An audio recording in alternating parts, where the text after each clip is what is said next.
Hello friends, সবাইকে জানাই আন্তরিক শুভেচ্ছা। আজকে নতুন একটি ভিডিওতে যাচ্ছি, আর সেটি অন্যরকম একটি ভিডিও। আজকে আমি মাংস রান্না করব। আমি গ্রামে আসছি, আর গ্রামের পরিবেশে এই প্রথম কাঠের চুলায় আজকে খাসির মাংস রান্না করব। সেটি আমি তুলে ধরার চেষ্টা করব। মাংস অলরেডি কিনে নিয়ে আসা হয়েছে আমাদের, আর এই ফ্রিজের ভিতরে রেখে দিচ্ছে। দেখতে পাচ্ছেন, এই যে এটি সেই মাংস। এই মাংস নিয়ে এখন রান্না করা হবে, তাও কাঠের চুলায়, গ্রামের পরিবেশে। তো অবশ্যই আপনারা সাথে থাকবেন এবং দেখতে থাকবেন আজকের ভিডিওটি। ফ্রিজ থেকে মাংস বের করে নিয়ে আসছি। এই মাংস সকালে কিনে দিয়ে গেছে বাবা, আর এটি আমি ফ্রিজে রেখে দিয়েছিলাম কারণ একটু ব্যস্ত ছিলাম তার জন্য। সো এই যে মাংস দেখতে পাচ্ছেন, এই মাংস এখন পিস করা হবে, আর সম্পূর্ণ গ্রামীণ পরিবেশে আজকে রান্না করব। আমার পিছনে রান্নাঘর, এখানে একটু পরে রান্না করব। অবশ্যই আপনারা সাথে থাকবেন। তো এখানে রয়েছে 1.5 কেজি পরিমাণ খাসির মাংস, আর এটি এখানে পিস করতেছি। এটি পিস করে পরে ধুয়ে তারপর রান্না করব। আজকে রান্না হবে সম্পূর্ণ গ্রামীণ পরিবেশে। অবশ্যই আপনারা দেখতে থাকবেন। এই ফার্স্ট টাইম কাঠের চুলায় রান্না করব।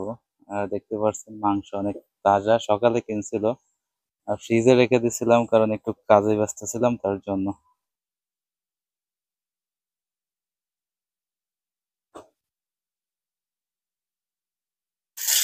মাংস এই কোটা শেষ, কুটে নিয়ে আসছি। মাংসটা ধুইতে হবে, তার জন্য কলপারে চলে আসছি মাংস ধোয়ার জন্য। মোটর ছেড়ে মাংসটা সুন্দরভাবে ধুয়ে নেব, তো যত ভালো করে ধুয়ে নিয়ে পড়া যায়। দেখতে পাচ্ছেন, আর পিস করছি মিডিয়াম সাইজের। কাঠের চুলায় রান্না করব, তো সিদ্ধ কেমন হবে আমি জানি না প্রথম, তো তার জন্য একটু পিস গুলো ছোট ছোট করে কাট করছি। আপনারা দেখতে পাচ্ছেন মাংস ধোয়া শেষই, আর এখন এই মাংসর পানি ঝরানোর জন্য এই বোলের পরে রেখে দিছি। আর কিছু সময় মাংসটা রেখে তারপরে পানিটা ভালোভাবে ঝরলে তারপরে রান্না শুরু করব।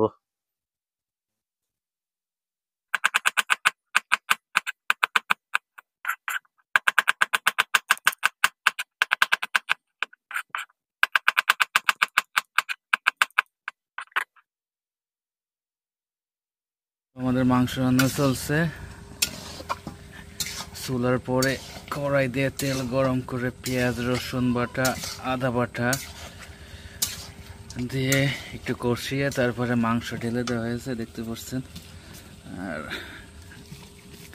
এই চুলাই রান্না ফার্স্ট টাইম, খুবই ঝামেলা একটু, কারণ এর তাপ নিয়ন্ত্রণ করা যায় না।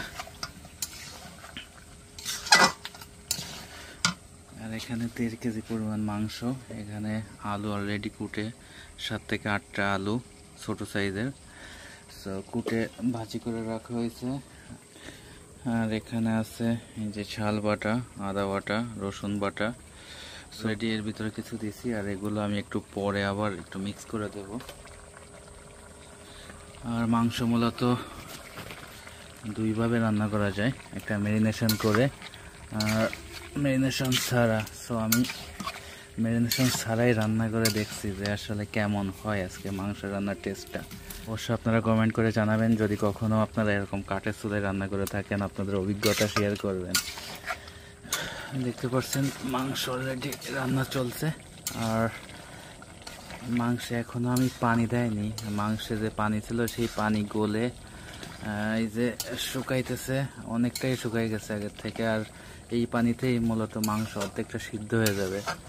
আর এই পানিটা কমে যাওয়ার পরে এখানে আমি এখনো হলুদ দেয়নি, হলুদটা অ্যাড করে দেব, কারণ এখন হলুদটা দিলে তলায় লেগে যাবে, তার জন্য হলুদটা দেয়নি। কাঠের চুলায় রান্না আসলে খুবই একটা ঝামেলা, বিশেষ করে ম্যানেজ করা। এদিকে যে চুলার জাল উপরে উঠে যাচ্ছে, আর কাঠ শেষ হয়ে যায় কিনা খেয়াল করতে হচ্ছে, আর এদিকে মাংস আবার তলায় লেগে যায় কিনা সেটিও দেখতে হচ্ছে।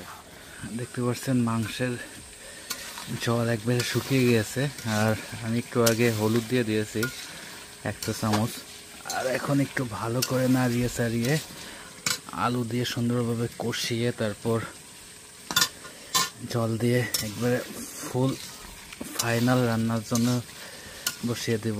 এখন একটু বেশি করে নাড়াইতে হচ্ছে, কারণ তলায় লেগে যাওয়ার ভয় আছে। আমাদের মাংস অলরেডি 60% কষানো হয়ে গিয়েছে, কারণ অনেকটা নরম হয়ে গেছে দেখা যাচ্ছে। আর এখনো আলুটা দেয়নি, তো এখন আমি এর ভিতর আগে থেকে ভেজে রাখা আলুটি দিয়ে নেব। এই আলুটির ভিতরে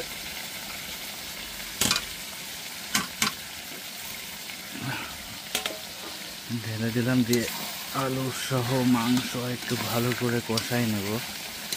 আর এই কষানো হয়ে গেলে তারপরে একবারে ফাইনাল পানি দিয়ে দেব, আর মাংস রান্না শেষ। তারপর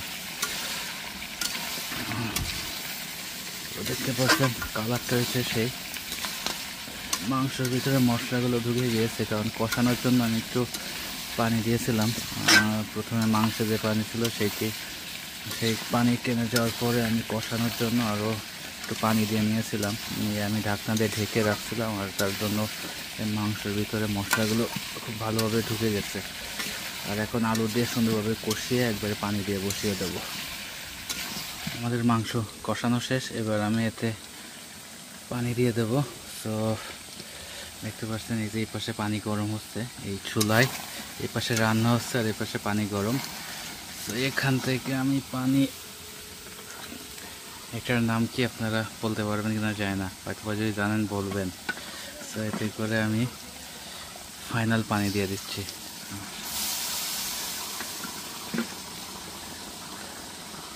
আমি যে জিনিসটা দিয়ে পানি দিচ্ছি আপনারা কমেন্ট করে জানাবেন যদি জানেন এটির নাম কি। আর আমি জানি, কিন্তু তারপরে বলবো না, দেখি আপনারা কেমন জানেন। এখন এই যে পানি দিয়ে দিচ্ছি, পানি দিয়ে ফাইনাল পানি দিয়ে তারপর একটু ঢাকনা দিয়ে বসিয়ে দেবো। তারপর আমাদের রান্না কমপ্লিট।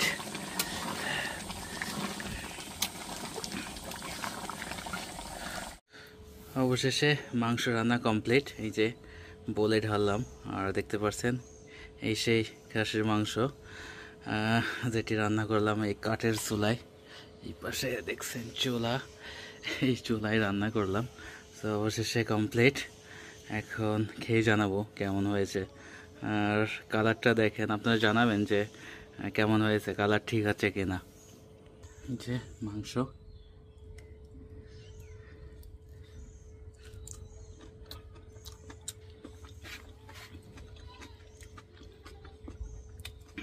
অনেক সফট, যাই হোক আমার কাছে তো ভালো লাগছে। আর নরম হয়ে গেছে, মোটামুটি খুবই সিদ্ধ হয়েছে, ভালোই লাগছে। সো আপনারা এভাবে রান্না করে খেয়ে দেখবেন কাঠের চুলায় কেমন লাগে, অবশ্যই আমাকে জানাবেন।